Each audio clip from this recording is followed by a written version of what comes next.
কেইটা উলিয়াই লওক গেটৰ মুখত লম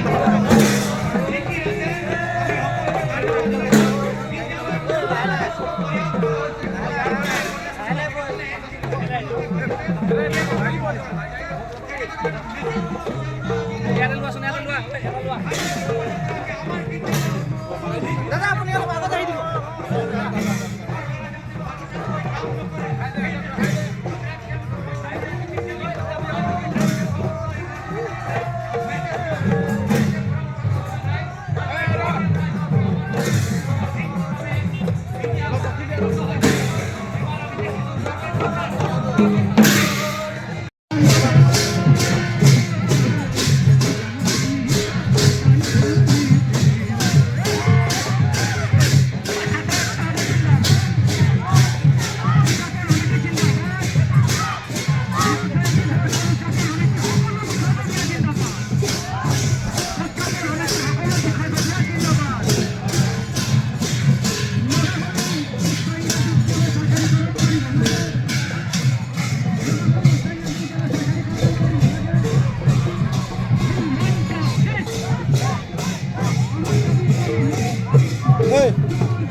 বিদ্যালয় আমি গঢ়িম প্ৰাক্তন শিক্ষাৰ্থীসকল জিন্দাবাদ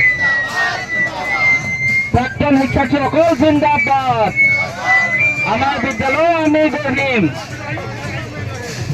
আমি অকণমান সময় উভয়ভাৱে অনুৰোধ জনাইছোঁ গাড়ীখন যিহেতু আমাৰ গোপী ছাৰ আমাৰ সন্মানীয় ছাৰ আমাৰ মাজত আহি উপস্থিত হৈছেহি ছাৰক খুব চমুকৈ দুআষাৰ আমাৰ এই শোভাযাত্ৰা প্ৰাক মুহূৰ্তত ছাৰ যথেষ্ট অসুস্থ যদিও আমি ছাৰক আজিৰ এই শুভ মুহূৰ্তত দুআষাৰ বক্তব্যৰে আমাক উজ্জীৱিত কৰিবৰ বাবে আমি বিনম্ৰভাৱে আহ্বান জনাইছোঁ আমাৰ শিক্ষাগুৰু আমাৰ শ্ৰদ্ধাৰ শিক্ষাগুৰু আমাৰ গোপী ছাৰক শোভাযাত্ৰাৰ এই প্ৰাক মুহূৰ্তত দুআষাৰ বক্তব্যৰে উজ্জীৱিত কৰিবৰ বাবে আমি বিনম্ৰভাৱে আহ্বান জনাইছোঁ আমাৰ অতি শ্ৰদ্ধাৰ শিক্ষাগুৰু গোপী ছাৰ আমি ছাৰক গোপীনাথ কোঁৱৰ ছাৰক শোভাযাত্ৰাৰ এই প্ৰাক মুহূৰ্তত দুআষাৰ বক্তব্যৰে আমাৰ এই শোভাযাত্ৰাত প্ৰাণ ঢালিবৰ বাবে আমি বিনম্ৰভাৱে আহ্বান জনাইছোঁ আৰু আমাৰ শিক্ষাৰ্থীসকলক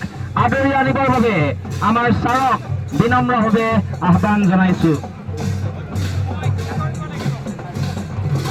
আমি ছাৰক ইয়াতে দুআষাৰ বক্তব্য আগবঢ়াবৰ বাবে বিনম্ৰভাৱে আহ্বান জনাইছোঁ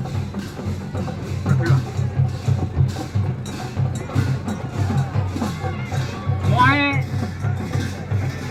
দুটামান লাইনহে কওঁ দেই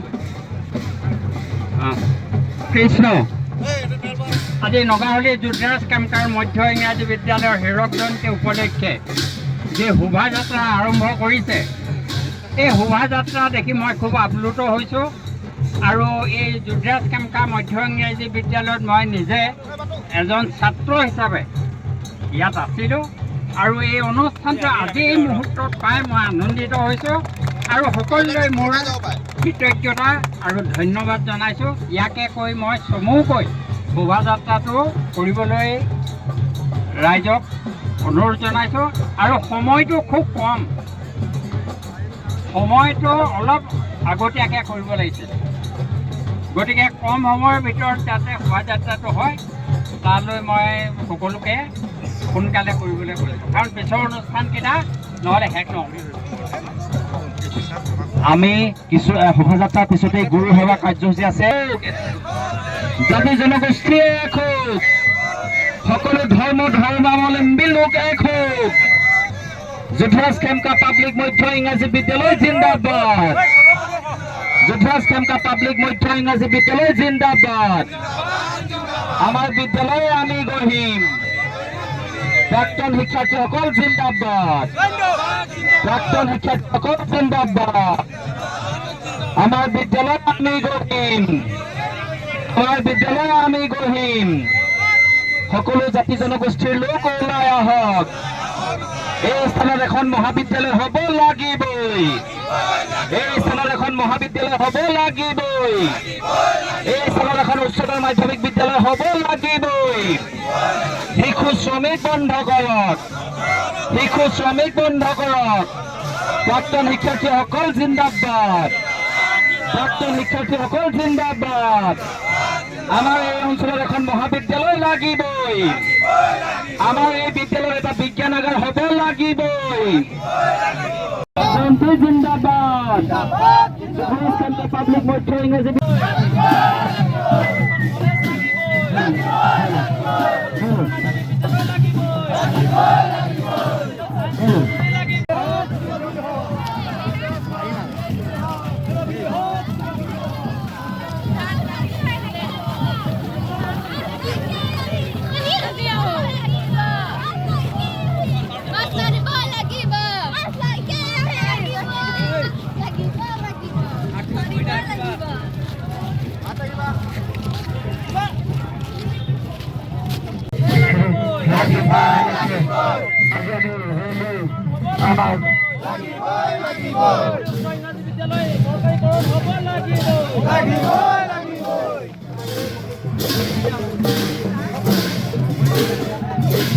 আজি দ্বিতীয় দিনৰ হীৰক জয়ন্তী উপলক্ষে দ্বিতীয় দিনৰ কাৰ্যসূচী বিশেষকৈ যোধৰাজ খেমকা পাব্লিক মধ্য ইংৰাজী বিদ্যালয়ৰ আমি ৭৫ বছৰীয়া গৌৰৱ উজ্জ্বল হীৰক জয়ন্তী উদযাপন কৰিছোঁ। আমি সমূহ প্ৰাক্তন ছাত্ৰ ছাত্ৰী শিক্ষক শিক্ষয়িত্ৰী সকলোৱে মিলি পেলাই এইখন এখন অতি ঐতিহ্যমণ্ডিত বিদ্যালয় যোধৰাজ খেমকা পাব্লিক মধ্য ইংৰাজী বিদ্যালয়।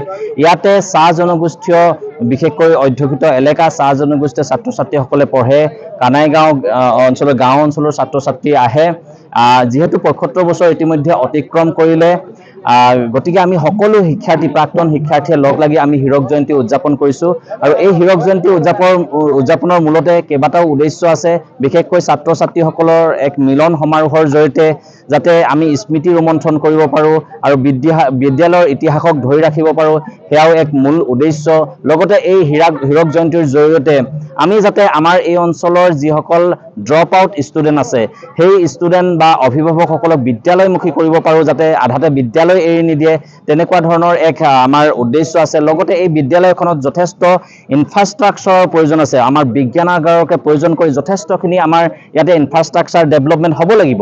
এই অনুষ্ঠানৰ জৰিয়তে আমি আমাৰ কৰ্তৃপক্ষ সংশ্লিষ্ট কৰ্তৃপক্ষক আমি জনাব খুজিছোঁ যাতে এইখন বিদ্যালয়ত যিবিলাক আমাৰ আন্তঃগাঁথনিৰ প্ৰয়োজন আছে বিজ্ঞানাগাৰকে ধৰি সেইসমূহ যাতে ইয়াতে ব্যৱস্থা কৰি দিয়ে, সেয়াও উদ্দেশ্য আছে।